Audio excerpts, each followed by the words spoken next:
Hello everyone, my name is Kuming Wang and my student ID is AC31033. Today I will act as Philip Devil. Hi, my name is Ankush. My student ID is ABNN3057. I'm gonna act as advocate for plaintiff, and in further case, I'm gonna. Hello, my name is Karan Singh. In this case, I will act as the lawyer for Road and Traffic Authority. In future case proceedings, I will narrate everything. I will narrate and fight the case for Road and Traffic Authority as a defender. Thank you. My name is Daniel Malik and my student ID is GIV3053 and I'm acting as a judge today. Everybody please stand in respect of the jury. Have a seat everyone. Thank you. And let's begin with the proceedings. Respected jury, the short summary of the case is that Mr. Philip Didier, dived from the bridge and got injured, and he's asking for the compensation from RTA for not obeying the safety standards. Now defendant proceed with the case. Respected jury, as stated by the opposition lawyer, the plaintiff, Mr. Philip Didier, wants the compensation from Road and Traffic Authority for not obeying but he thinks that Road and Traffic Authority has not obeyed the duties. But in reality, it is the clear case of negligence of the plaintiff, because that's a tourist place in New South Wales. There is a bridge. And normally the tourists and the people, teenagers or the people in their middle ages, they normally jump from the bridge just as a sort of adventure. And normally we hear the reports of the people jumping from the bridge, but there was not any case of the injury, any serious injury. So there was not any potential hazard on the bridge. Unluckily on that day, Mr. Philip Didier tried not to jump, but he wanted to dive, because he saw in any other place people diving from the bridge, not exactly here. So he wanted to copy them. So instead of jumping, what he used to normally do on that bridge, because he's been coming on the bridge like from a long time with his parents, and in 1998. Mr. Philip Didier wanted to dive instead of jumping, so he got injury. He got the spinal injury, and he is asking for the compensation from RTA. So, as a defendant, I will like to share a few facts and a few information with you, because I personally think that my client, Road and Traffic Authority, is not liable to pay any compensation to Mr. Philip Didier.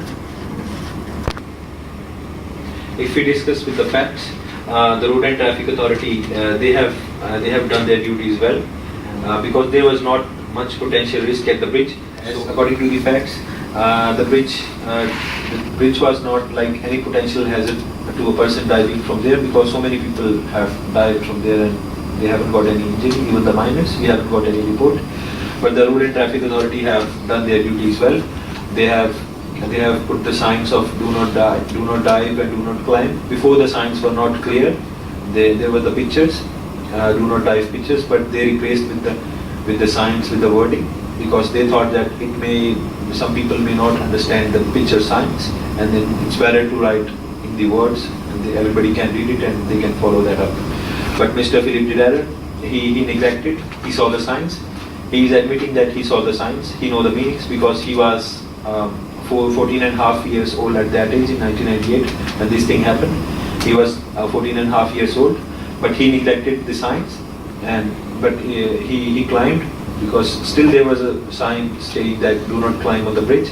Still he climbed. There was a sign do not dive. Still he dived. So if we go by the law, I don't think so there is any compensation liable on the Road and Traffic Authority, because that's what they are asking for.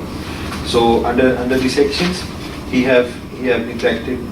If we go by New South Wales Section 57(4) and Civil Liability Act 2002 and Transport Administration Act 1998, New South Wales. He has breached the laws.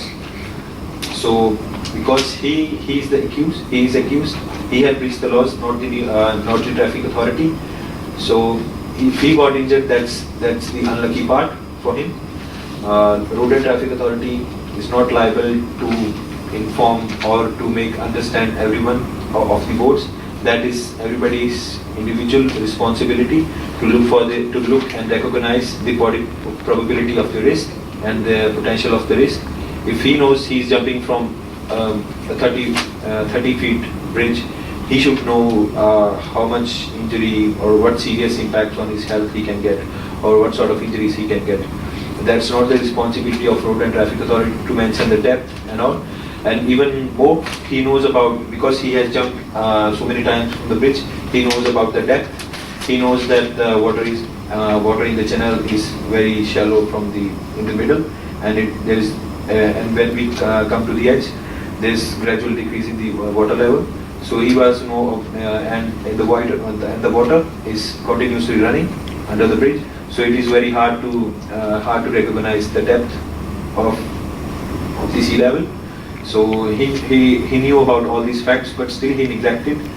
And the factors was for which the Road and Traffic Authority did not bother to pay much attention to the bridge and putting any vertical fence rather than horizontal fence, because the probability of harm was really very low.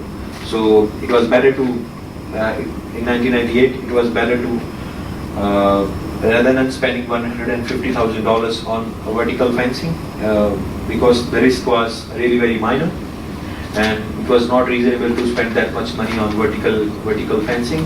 So they went for the horizontal fencing, which is now being replaced with the vertical fencing in 2007. And magnitude was high. Suggested measures provided by the plaintiff would be ineffective, because he wants the more clear signs on the bridge. He was asking for that Road and Traffic Authority should put more meaningful pictures on the bridge, so that if someone wants to dive, so he should understand about the potential hazard, because there was no danger sign on the bridge. So he is asking for more meaningful signs.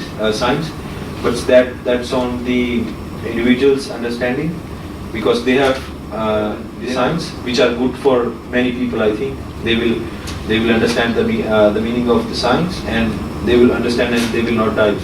But he neglected. He thought it of something else. That's his understanding. So that's the fault on his part rather than the Road and Traffic Authority. And measures taken by RTA, like for example the warning signs, the horizontal fencing, that shows the duty of care which they have followed.